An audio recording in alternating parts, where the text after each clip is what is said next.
Hi guys, here I'm testing and reviewing the Stihl HTA 85 Cordless Telescopic pole pruner. This machine has been loaned to me by my local dealer to Forest Park and Garden, South Wales. Let's go and try it out. After that I'll come back and I'll get stuck into it and we'll have a good old inspection of it and see what I think it's all about. Let's see how good it is, yeah.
Good for cutting down edges as well, working on edges, anything you want to lean into, it don't got to be up in the air.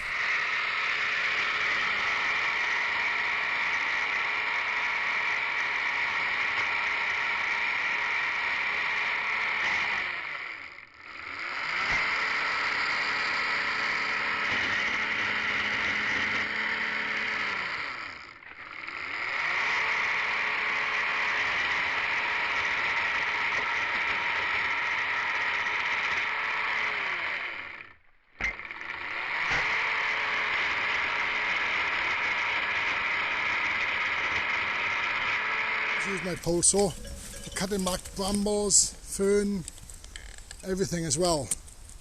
Let's try this one out.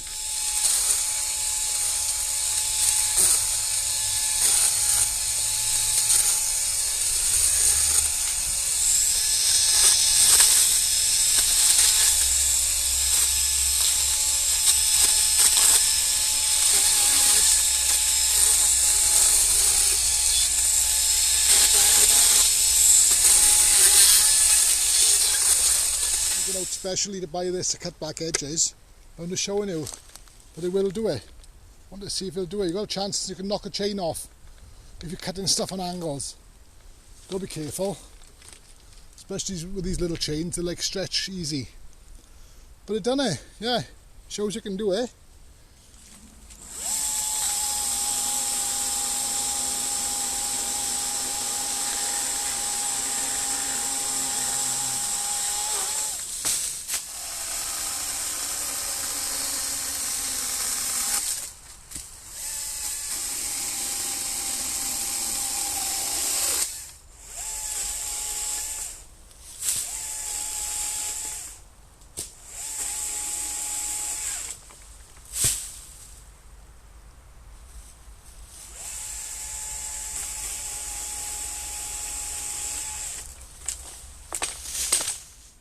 So there we are. I've tried it out for a few days and same as the HLA, I'm just so impressed, unbelievable. Back to the same thing again. I did not expect it to be like this, and same as before, I'm just blown away. So we get into it. I'll talk more about that at the end, but let's give it a review now. Go right through as much as I can, in much detail, be honest what I think of each part, and we go from there. Let's get into the business end where all the action happens. Nice cardboard, 12-inch bar, single nut, side tensioner, quarter micro chain. It's a nice thin cut which makes all the difference with this. I honestly think that's the difference between using this and the 38p we'll take the cover off, take the bar off, we'll have a look at the gubbins on the drive, and we go from there. Back this off, the side tensioner there, got gloves on, because whenever you're handling a chain, you should have gloves on. Just slacken them off a bit, so undo the nut then.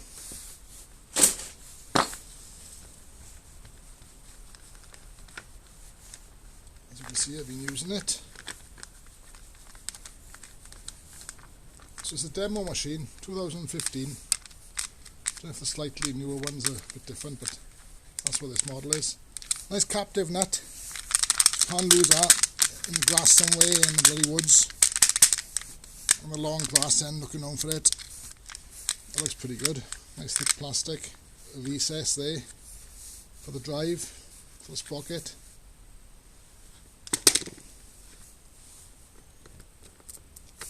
Like I said, single bar nut of this size, that's what you'd expect. Side tensioner, which is in there.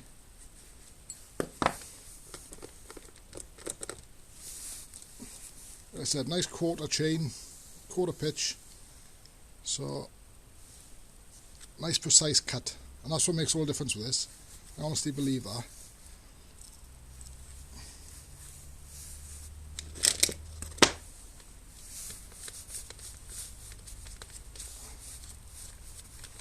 Strange little sprocket on there. As you oil it all, we'll make sure that's clean there. Put your oil away to come up to there and straight into the oil on the bar. So let's have a bit of a clean. Looks pretty good. I know this all plastic fantastic, as I say, but it's sturdy, strong. The other side then is your oil tank for there. The odd flippy cap, so that's alright. Even with these biggish gloves on, you can see I can still do it easy. So flippy cap, nice clear tank, so you can see how much oil you've got in there, which works well.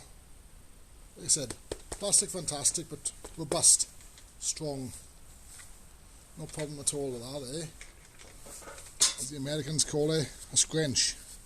I've seen a lot of them calling it over the years. Screwdriver and a wrench, scrunch.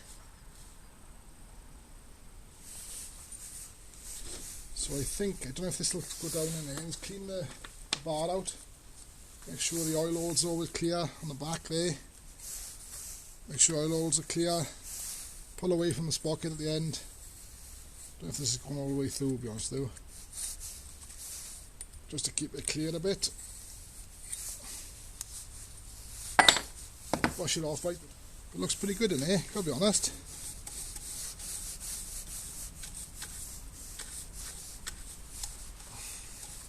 Strange little sprocket on there. I'll show you a close up there now.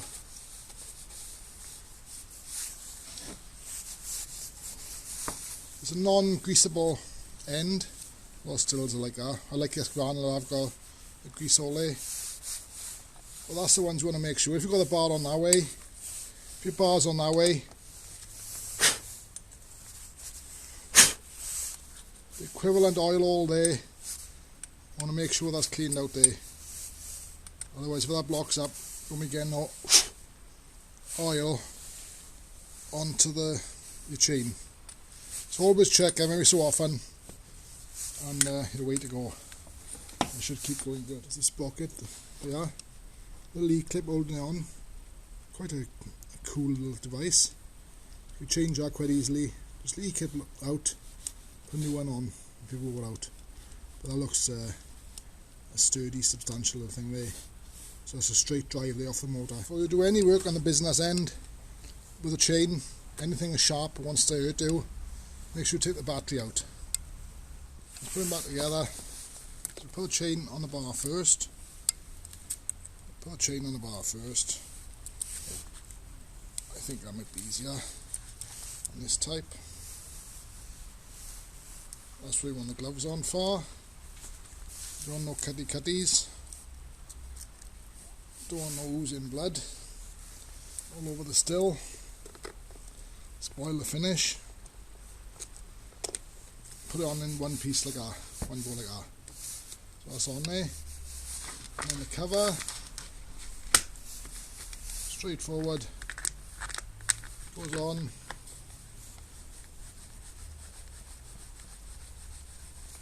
I'm going to watch you haven't dropped at the back of the bar, otherwise you'll be adjusting it off the bar, winding up off the bar.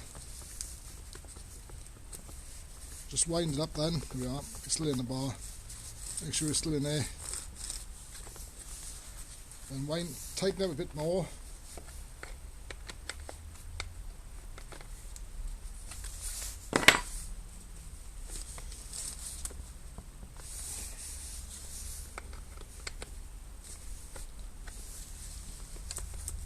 As you can see, that's way too loose.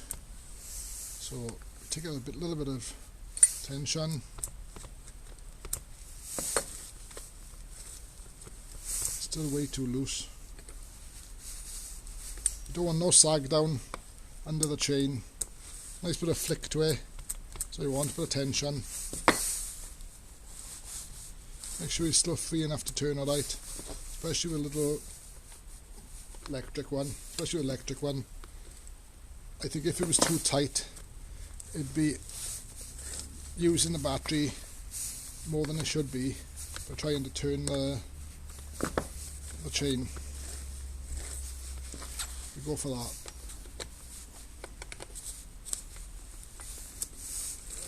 So it wants a bit of flick to it, nice bit of tension. That's alright. Could hold it under there, watch your hands, pull away from the chain. There we are. I'm happy with that, so it's ready to go. So I think of all the head there, business end, it's good, I like it. Yeah, so don't be a bit deceived with the plastic fantastic look. That's sturdy on the end there, all aluminium from there back. Most probably that's aluminium all the way to the motor and the motor housing. So that's just a big plastic cover over the top there. Good aluminium, double shaft there. Good thick too. 2.8 end to end with the scabbard on to 3.9, so nearly 4 meters fully extended. This is how you adjust the end. Let's just open that little clip there. Exactly the same as the HLA edge trimmer. Pretty similar shaft, I'd say, in diameter and everything. You can see a nice bit of expansion. There's a spring inside, so that tries to pull it back. If you think it's too slack, it could be turned out too much, one turn out. So just grab it, give it one full turn, and then retighten it, and then feel like you got it then on a clamp. So quick toolless adjustment. Just this clamp, open it, locked, open, locked. That's all. So that's all I can say about the business end up there. Very good. Like I said, it's a demo machine, so there's a bit of loving. You can see the marks on there. But all this is the same as the HLA, exactly. I'll do a side by side comparison now. But I think that from there back, they're just identical trigger and battery case. Lock, that's just a trigger lock. But there, trigger lock back on. Like I said, if you're working on the end, if you're working on the chain at all, make sure you take the battery out. I won't chance this because there's only electrical connection inside, a contact, a switch. If that suddenly malfunctioned and you were doing something with the bar, even with that switch on, it's only a trigger lock. So I'd be wary of that. Definitely take the battery out. That's number one rule, I'd say. Working on these machines, electrical, remove the battery if we do anything at the business ends. Presence, operator presence, leave it on the back. So you've got to have your hand round there. Normal job there. Back it there if you wanted to use an harness of any type. I'd say the battery case identical to the HLA. You can see there's a bit of loving on the sides there. So that's where it gets worn. Good clips, really secure the battery in. Like I said, exactly the same. Robust plastic. All that's good. I can see daylight through there, mind. So they do say these are waterproof, so I'm a bit confused with that. I'll show you the light now, what I'm saying. See daylight there? So there's a big gap there. There's a big crack there. See where that light is shining through? There. So that's not really sealed up. So water, if you was using a, and it was hammering down, because they say these are waterproof, but I can't see that at all. One thing I will say is these really lock in, they're positive. Got to really push it and it goes tight. The battery's a good 15mm in from the back, from the furthest part. Protection off the floor when you're standing up. Like I said, it will stand up there, but that will take all the abuse. Looks quite strong, mind. Like I said, the battery nice and snug up out the way there. The buttons are down or recessed, so you shouldn't accidentally press them. Even if you press one, it can't come out. You've got to both be pressed to release it. So one clip will not release it. 2 individual clips. So that's a good feature. There we are. So the HTA and HLA are identical trigger, assembly and battery housings. So like I said, it says it's waterproof, but I wouldn't really chance it too much. But I'm just so impressed with this machine over the last few days. It's been unbelievable. That's all I can say. I give it a good old test, as you can see in the video, and it's cut thick stuff, thin stuff, just everything a petrol one would have done, but actually easier. Exactly like the same as the other video, the way I talked about that. I'm just blown away, I gotta be honest. I think it's that small little chain helps to go through the cut. The power in there in the brushless motor, it just seems more power in the cut. I don't know what it is. So I just can't explain. Like I said in the beginning when I picked them up, I thought they'd just be toys. Bit plasticky, fantasticky to look at, but don't be fooled by that at all. This have got some power, and it's got a reach. It's just a hell of a machine. That's all I can say. So it's variable speed. You haven't just got nothing or everything, but you've got everything in between as well.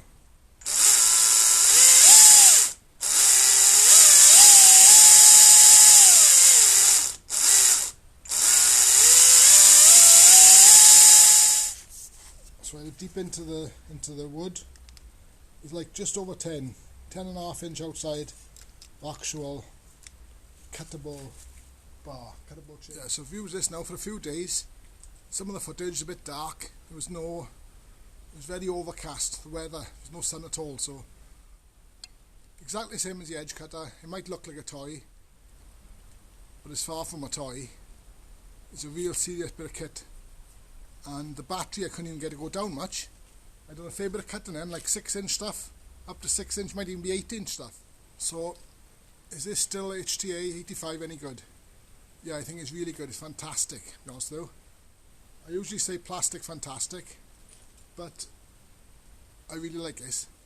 It's plastic, aluminium fantastic. I put links to the Forest Park and Garden website and the products used in this video down below. I think we got some comparison videos coming up, like Stihl versus Husqvarna and stuff like that. Well, I like to do the Husqvarna version of this against this, so that's another one for the future. And I'll do the cuts side by side. You could even time the cuts. Well, there we are. I'll leave it there. Hope you enjoyed this video. Many more like this to follow. Like I said, I give my honest opinion. I'm not specific to any brand or like loyal to one brand more than another. I give a fair opinion over any machine. If I think it's a good machine, if I think it's a professional machine, I'd say. If it's homeowner, I'd say it's just good for that. But there we are. Like I said, a lot more reviews to follow and comparison videos coming up, so keep a lookout for them. Please don't subscribe. Thanks for watching. Cheers.